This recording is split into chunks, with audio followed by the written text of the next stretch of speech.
Hello everyone, welcome to Simplest Biology Hub. I am Shamila and today we discuss about the counter current mechanism. It is the topic of excretory products and their elimination, class 11th. So counter current mechanism को समझने से पहले हमें कुछ basic चीज़ों का knowledge होना चाहिए, जैसे कि structure of kidney, structure of nephron and formation of urine. Firstly, we know about the counter current, the meaning of the counter current. Counter का meaning होता है बेटा अपोजिट और करंट का meaning होता है फ्लो.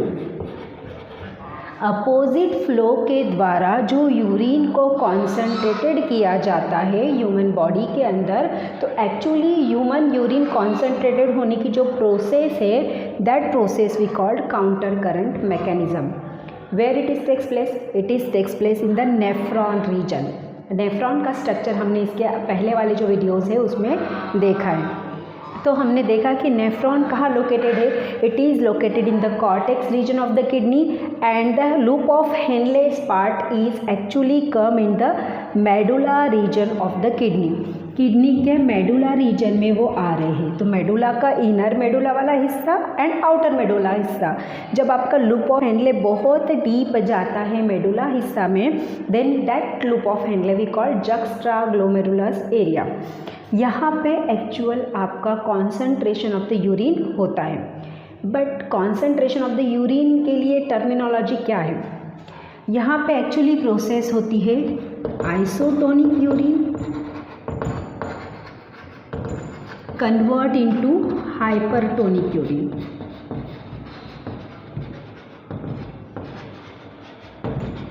ये क्या होता है? Isotonic urine convert into hypertonic urine. Isotonic urine क्या होता है, हाइपरटोनिक यूरिन क्या होता है, कॉन्सेंट्रेशन ऑफ द यूरिन क्या होता है, इसके लिए हम थोड़ा सा बेसिक नॉलेज यहाँ पे ये करते हैं. हमें पता है बेटा सॉल्यूशन किस चीज़ से बनता है. अगर मुझे सॉल्यूशन प्रिपेयर करना है किसी चीज़ का, तो मैं दो चीज़ें ऐड करूँगी. एक तो ऐड करूँगी solvent plus solute. Solvent liquid है, तो यहाँ पे हम यूरिन की बात करें तो यूरिन के बेसिस पे सॉल्वेंट क्या है, वाटर, एंड सॉल्यूट क्या है, सॉल्ट. वाटर एंड सॉल्ट दोनों का मिक्सिंग हो गया. सॉल्ट में बहुत सारी चीज़ें आती है आपकी, आयन्स आते हैं, इलेक्ट्रोलाइट्स आते हैं, कॉमन सॉल्ट्स आते हैं, कुछ आयन्स आते हैं, ग्लूकोज आता है, यूरिया आता है. इन सभी का मिक्सिंग आपका रहता है सॉल्यूशन के अंदर जो यूरिन है. तो वाटर प्लस सॉल्ट. अगर मुझे कॉन्सेंट्रेटेड सॉल्यूशन बनाना है तो तीन टर्मिनोलॉजी यूज़ होती है, hypotonic, hypertonic and isotonic. Isotonic और हाइपरटोनिक के बारे में देखेंगे हम. आइसोटोनिक क्या होता है? If the quantity of the solvent and the quantity of the solute is similar. Means अगर मैंने 5 ml ऑफ सॉल्वेंट लिया, वाटर लिया, और उसमें 5 ग्राम ऑफ सॉल्ट ऐड किया, तो जो सॉल्यूशन बनेगा that solution we called isotonic solution. Okay. And अगर मुझे concentration of the urine increase करना है या concentration of the solution increase करना है, तो दो कंडीशन कर सकती हूँ. या तो मुझे सॉल्वेंट की क्वांटिटी कम करनी पड़ेगी या तो सॉल्यूट की क्वांटिटी ज़्यादा करना पड़ेगी. अगर यहाँ सॉल्वेंट क्या है आपका, वाटर है, ये मैंने लिया 5 ml, और ये सॉल्ट है ये जो मैंने लिया 5 ग्राम. तो ये जो सॉल्यूशन बना कौन सा बना, आइसोटोनिक सॉल्यूशन. अब मुझे हाइपरटोनिक करना है तो क्या करूँगी, 5 ml की मैंने सॉल्वेंट कम कर दिया, तो यहाँ पे 2 ml लिया एंड सॉल्यूट जो है वो 5 ग्राम ही है. तो ये जो सॉल्यूशन बनेगा वो बनेगा हाइपरटोनिक. एक तो ये कंडीशन हो सकती है, या तो दूसरी हो सकती है कि मैंने 5 ml ही रखा बट यहाँ पे ये 10 ग्राम कर दिया. तो ये जो सॉल्यूशन बनेगा ये भी हाइपरटोनिक बनेगा. या तो सॉल्वेंट कम करूँगी, सॉल्यूट वही रखूँगी, या सॉल्यूट कम करूँगी, सॉल्यूट ज़्यादा करूँगी, सॉल्वेंट वही रखूँगी. तो दोनों कंडीशन में जो आपका सॉल्यूशन प्रिपेयर हो रहा है वो कैसा होगा, हाइपरटोनिक सॉल्यूशन होगा. Means concentration of the solution increases. And in case of urine यही होता है, हमारा कॉन्सेंट्रेशन ऑफ द यूरिन अगर हमें इंक्रीज़ करनी है तो उस प्रोसेस को कहा जाता है काउंटर करंट मैकेनिज़्म। कहाँ हो रही है? नेफ्रॉन के अंदर। अब कहाँ पे क्या क्या चीज़ें होती है ये हम डिटेल में देखते हैं। ओके, इसके पहले वाला जो वीडियो देखा था हमने यूरिन फॉर्मेशन का, उसमें जो बेसिक नॉलेज किया था, ये ग्लोमेरुलस वाला हिस्सा है बेटा, यहाँ पे लिख देती हूँ मैं ना। क्या किया था? बेसिक नॉलेज क्या है? हमारी बॉडी में 1100 to 1200 ml ऑफ ब्लड आता है। कहाँ आता है? ग्लोमेरुलस रीजन में 1 मिनट के अंदर। Out of that 1100 to 1200 remain कितना बचता है? आफ्टर अल्ट्राफिल्ट्रेशन वो बचता है 125 ml। आफ्टर अल्ट्राफिल्ट्रेशन 125 ml पर मिनट। ओके, 1 डे में यूरिन कितना बन रहा है? इन 1 डे आपका यूरिन फॉर्मेशन हो रहा है 180 लीटर इन 1 डे। ये बेसिक टर्मिनोलॉजी है जो लास्ट वाले वीडियो में भी हमने देखी थी।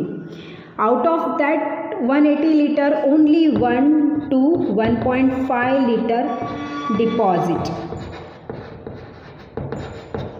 जो 180 लीटर बन रहा है उसमें से हम सिर्फ 1 से 1.5 लीटर डिपॉजिट करते हैं, बाकी का बाकी पूरा पानी आपका रीएब्सॉर्ब हो जाता है।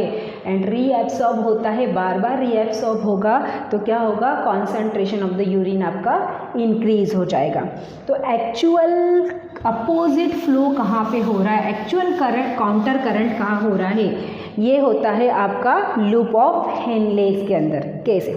देखो, फर्स्ट रीजन है ग्लोमेरुलस, जहाँ पे 1100 to 1200 आपका ब्लड आ रहा है। जब आपका वासा रेक्टा में से ये जो है ना इफरेंट आर्टियोल्स एंड अफेरेंट आर्टियोल्स, ये आपका पैरेलली अरेंज होता है लूप ऑफ हेनले को। ये लूप ऑफ हेनले है, इसको पैरेलल फॉर्म में ये जो आपका अफेरेंट आर्टियोल अरेंज होता है उसे कहा जाता है वासा रेक्टा। इसे हमने कहा वासा रेक्टा। सो क्या होता है? जब यहाँ पे ब्लड आ रहा है इम्प्योर, यहाँ से कुछ 125 ml पर मिनट आपका अल्ट्राफिल्ट्रेट होता है। जब वो प्रॉक्सिमल कॉन्वोलेटेड ट्यूबुल्स वाले एरिया में आता है PCT, तो PCT में क्या होता है? PCT is permeable for water as well as some salt. हम यहाँ पे बोलेंगे permeable for water and some salt।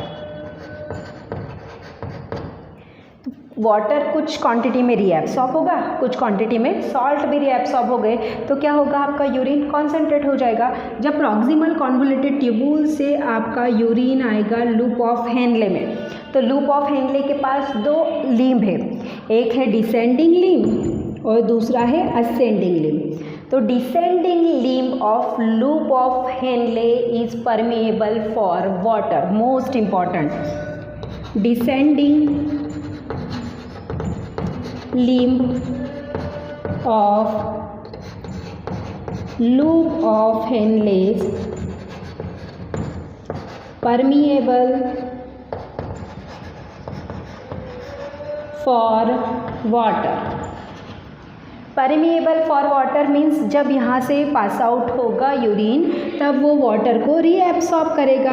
Water कहाँ पे आएगा? बाहर आ जाएगा, इंटरस्टिशियल जो टिश्यूज़ है वहाँ पे आ जाएगा। तो ऑब्वियसली यहाँ पे हमने वाटर रिमूव किया, मतलब हमने क्या रिमूव किया? सॉल्वेंट रिमूव किया। अब सॉल्वेंट रिमूव होता जाएगा तो क्या होगा? कॉन्सेंट्रेशन ऑफ यूरिन आपका इंक्रीज होता जाएगा। तो जैसे जैसे डिसेंडिंग लिम्ब से आपका नीचे नीचे यूरिन उतरेगी, उसमें से वाटर को रीएब्सॉर्ब किया जाएगा। बट जब आपका लूप ऑफ हेनले की असेंडिंग लिम्ब में यूरिन पास आउट होगा तो क्या होगा? असेंडिंग लिम्ब में क्या होता है? Ascending limb of loop of Henle's, इसमें क्या? इट इज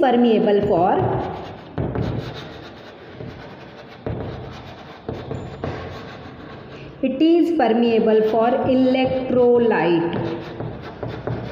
ये इलेक्ट्रोलाइट के लिए परमिएबल बेटा। इलेक्ट्रोलाइट मतलब salts plus negative positive ions.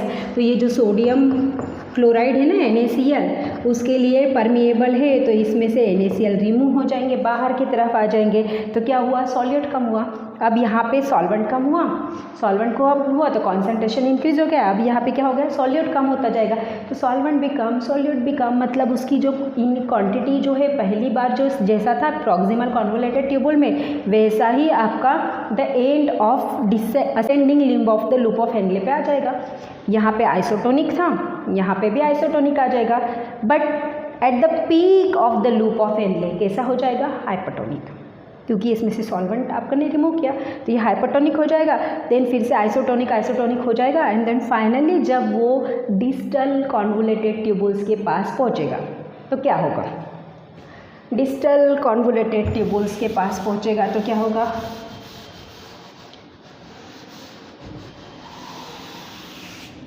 Distal convoluted tubules के पास जब आपका यूरिन पहुंचता है तो दो हार्मोन वर्क करते बेटा, बॉडी में दो हार्मोन एक्टिवेट हो जाते हैं, वर्क करते हैं। पहला हार्मोन क्या है, जिसे हम बोलते हैं ADH, anti diuretic hormone. Anti diuretic hormone कौन बना रहा है anterior part of pituitary,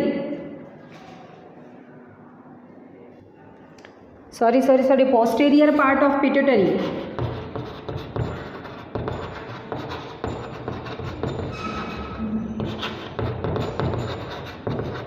anti diuretic hormone को ही दूसरा नाम है, दूसरा नाम क्या है इसका, दूसरा नाम है वैसोप्रेसिन,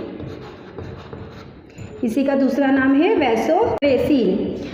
तो जब वो आपका डिस्टल कॉन्वोलेटेड ट्यूबुल में आएगा तो ADH एक्टिवेट हो जाएगा, इसी को हम बोलते हैं वैसोप्रेसिन एक्टिवेट हो जाएगा। बना कौन रहा है, posterior part of the pituitary gland जो ब्रेन में लोकेटेड है, ये एक्टिवेट हो जाएंगे तो क्या होगा, excess quantity of water is reabsorbed here, but it is the conditional reabsorption. Conditional reabsorption means आवश्यकता होगी तो करेगा, आवश्यकता नहीं होगी तो नहीं करेगा।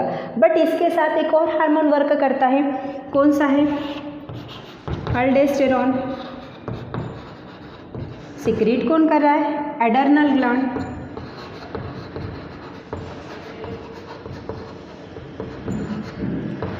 एडर्नल ग्लैंड के द्वारा अल्डोस्टेरॉन जो हार्मोन बन रहा है वो आपका फिर से conditional reabsorption of water.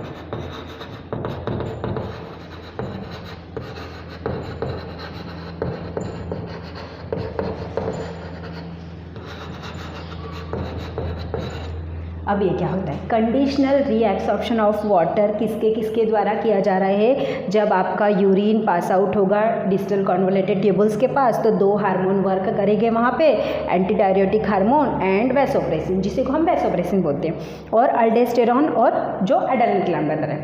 Conditional reabsorption of water means अगर मैंने पानी पी लिया, अब मैं नॉर्मल पानी पी रही हूँ तो ठीक है, यूरिन फॉर्मेशन हो रहा है और यूरिन रिलीज भी हो रही है, बट अगर आपने बहुत देर तक पानी नहीं पिया, पता है ना, हम पानी इच्छा होते तो पीते, नहीं तो कभी कभी अवेलेबल नहीं होता तो नहीं पी पाते, तो बहुत देर तक पानी नहीं पिया तो बॉडी को तो पानी चाहिए, बॉडी को तो कंटिन्यूसली वाटर की आवश्यकता है। फिर वो क्या करेगी, बॉडी जो यूरिन के द्वारा पानी वेस्ट हुआ है उस यूरिन के वाटर को फिर से रीएब्सॉर्ब करेगी, बार बार रीएब्सॉर्ब करेगी।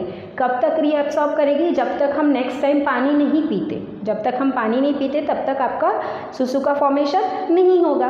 तो वो बार बार उस वाटर को यूटिलाइज करेगी, बट बार बार यूज़ करने के साथ साथ उसके अंदर बार बार कॉन्सेंट्रेशन, बार बार सोल्यूट तो ऐड हो रही है, सोल्यूट बार बार ऐड होगा और सॉल्वेंट कम होता जाएगा तो कॉन्सेंट्रेशन ऑफ यूरिन इंक्रीज हो जाएगा आपका। तो यही तो हम देख रहे हैं कि कॉन्सेंट्रेशन ऑफ यूरिन कैसे इंक्रीज होता है।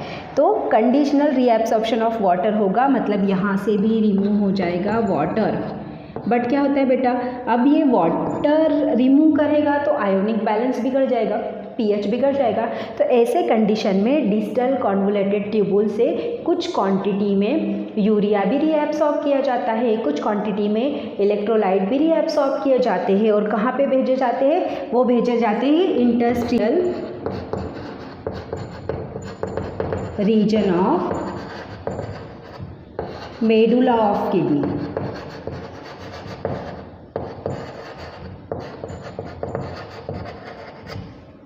मेडुला ऑफ किडनी के इंटेस्टियल रीजन में चले जाएंगे, फिर से उसको ब्लड के अंदर पहुंचा दिया जाएगा।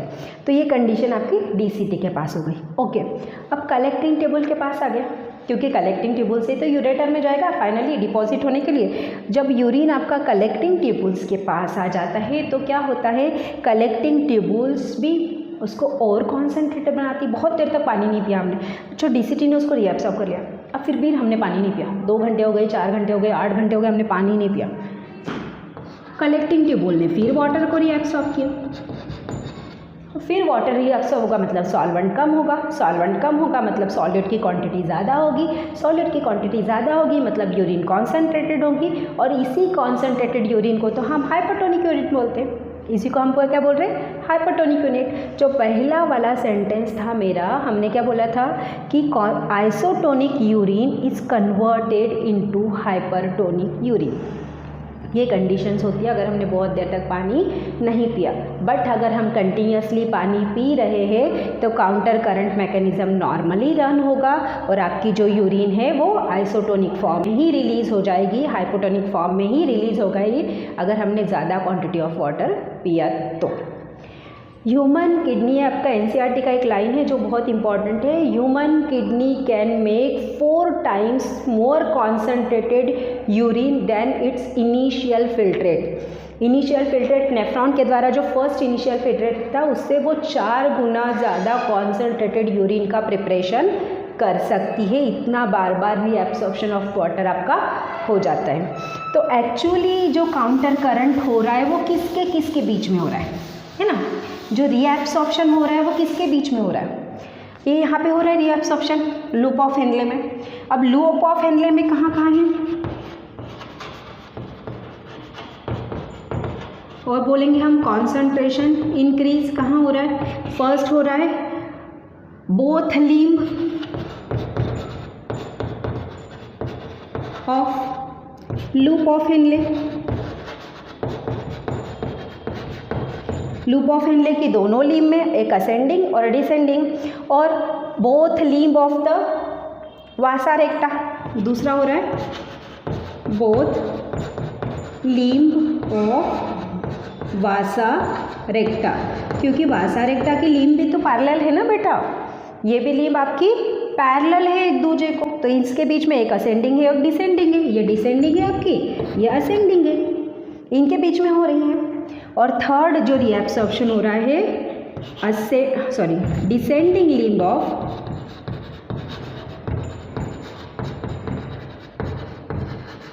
Loop of Henley and descending limb of loop of Henle and ascending limb of vasa recta and vice versa. Vice versa मतलब similarly opposite condition. Descending limb of vasa loop of Henle and ascending limb of vasa recta इनके बीच में हो रही है, और ascending limb of loop of Henley and descending limb of वासा रेक्टा इनके बीच में हो रही है। तो काउंटर करंट कितनी जगह पे बन रहा है, 3 जगह पे, both limb of the loop of Henley, both limb of the Vasa रेक्टा and ascending descending limb of the loop of Henley and Vasa रेक्टा and ascending descending limb of the loop of Henley and वासा रेक्टा। यहाँ पे actual आपका counter current हो रहा है, actually opposite flow हो रहा है, जिस अपोजिट फ्लो में से आपका concentration of the urine increase हो रहा है। वन और एक टर्मिनोलॉजी जो दी है आपकी एनसीईआरटी बुक्स में कि जब हमारा 125 ml फिल्ट्रेट निकल रहा है तो उनने 300 ml फिल्ट्रेट से स्टार्ट किया। 300 ml फिल्ट्रेट पर ऑस्मोमीटर जब आपका रीएब्सॉर्ब होता है तो जब वो पीसीटी में आ रहा है तो वो कितना था 300, फिर नीचे उतर के आएगा तो वो 400, यहाँ पे 600, 800, 1000 एंड 1200।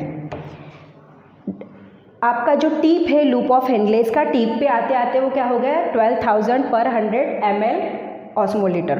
तो ये क्या था, आइसोटोनिक था, यहाँ पे नीचे नीचे वाटर को रीएब्सॉर्ब किया गया तो कैसा हो गया, हाइपरटोनिक हो गया। अगेन यहाँ से इलेक्ट्रोलाइट को निकाला, अब वाटर वैसा ही है, सॉल्वेंट उतना ही है। अब सॉल्यूट को निकाला तो यहाँ पे क्या होगा, ये फिर से आपका आएगा 800, ये आएगा 600, यहाँ पे आएगा 400 और DCT के पास पहुँचते पहुँचते वो कितना हो जाएगा 300 ऑस्मोलीटर पर लीटर। तो ये हो गया आपका फिर से isotonic, isotonic, hypertonic, isotonic. DCT के पास आया कैसा था, आइसोटोनिक था। अब DCT ने कंडीशनल रीएब्सॉर्प्शन ऑफ वाटर किया और फिर से वाटर रिमूव किया। एंटी डायरेटिक हार्मोन एंड आपका एल्डोस्टेरोन हार्मोन दोनों ने वर्क किया, फिर से वाटर को लूज किया, सॉल्वेंट कम हो गया, सॉल्वेंट की क्वांटिटी ज़्यादा हो गई, फिर से यूरिन कैसे बनी, कॉन्सेंट्रेटेड। जब कलेक्टिंग ट्यूबल्स के पास गया, कलेक्टिंग ट्यूबल्स ने और वाटर खींच लिया और वाटर को रीएब्सॉर्ब कर लिया। इसमें से कुछ सॉल्ट भी गए। सॉल्ट क्यों गए, आयोनिक बैलेंस बनाने के लिए, आपका जो pH है उसको मेंटेन करने के लिए, आयोनिक बैलेंस बनाने के लिए कुछ क्वांटिटी में यूरिया को भी एब्सॉर्ब कर लिया। तो इस तरह से आपकी यूरिन फिर से कॉन्सेंट्रेटेड हो गई, आइसोटोनिक से हाइपरटोनिक, हाइपरटोनिक से आइसोटोनिक, आइसोटोनिक से फिर से हाइपरटोनिक। कब होगा, जब बहुत देर तक पानी नहीं पिएंगे तो, अदरवाइज़ आपकी जो यूरिन होगी वो आइसोटोनिक फॉर्म में ही रिलीज़ हो जाएगी अगर हमने ज़्यादा क्वांटिटी में वाटर ड्रिंक किया तो। This is the counter current mechanism. बहुत ही सिंपल है और बहुत ही ज़्यादा इम्पॉर्टेंट है, आपका बोर्ड एग्जामिनेशंस में भी आता है एंड नीट में भी बहुत सारे क्वेश्चन इस टॉपिक से रिलेटेड आपके बनते हैं। आई होप आपको ये पार्ट अभी क्लियर हो गया होगा। अगर आपको कि क्लियर नहीं हुआ बेटा तो ये वीडियो को फिर से एक बार देखिए, है ना, फिर से एक बार देखिए तो मे भी आपको ये पूरा पार्ट व्यवस्थित क्लियर हो जाएगा। और अगर आपको मेरे वीडियोस अच्छे लगते हैं तो उसको शेयर एंड सब्सक्राइब करें, ज़रूर करें। एंड इस टॉपिक से रिलेटेड अगर आपको नोट्स चाहिए तो please check the description box. Thank you.